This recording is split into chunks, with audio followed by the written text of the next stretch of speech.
We are at the Broncos team hotel catching up with Kevin Harlan. He'll be on the call tomorrow for CBS. Kevin, what excites you about this matchup? I like the fact that the Broncos have a terrific tandem in the backfield and they can run and control the clock.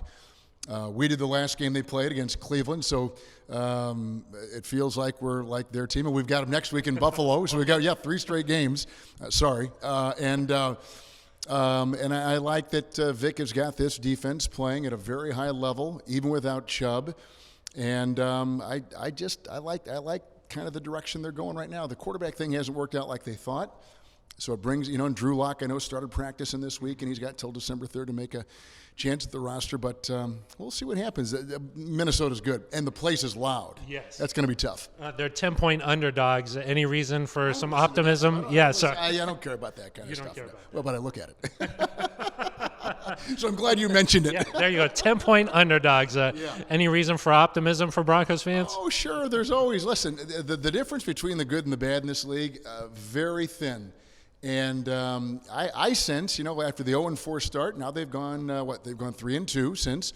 So they've kind of got their feet under them a little bit here, and who knows how Brandon will react. He didn't seem to blink in that game against Cleveland, and that's when Myles Garrett was still playing. That's true.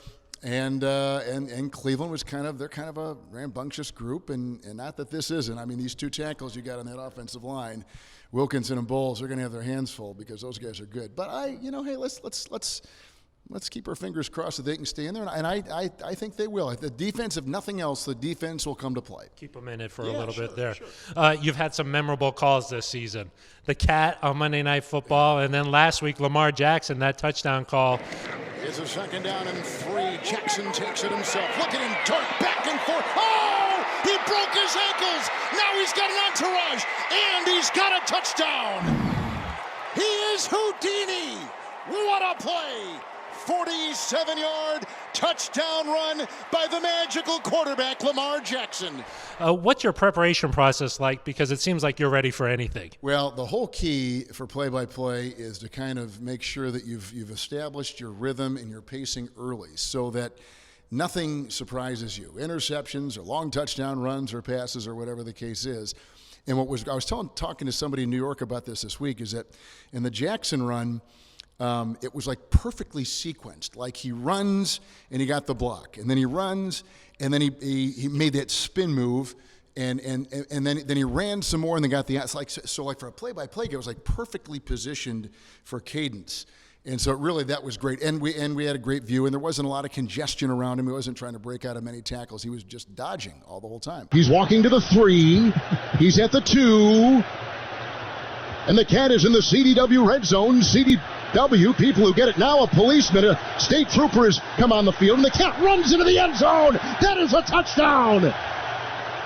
And the cat is elusive, kind of like Barkley and Elliott. But he didn't know where to go. Look, they're trying to corner him, and they got him in the end zone. There are state troopers all around this cat, which now climbs up into the stands. And the fans are running for their life. Now it goes back on the field again. And it's running in the back of the end zone.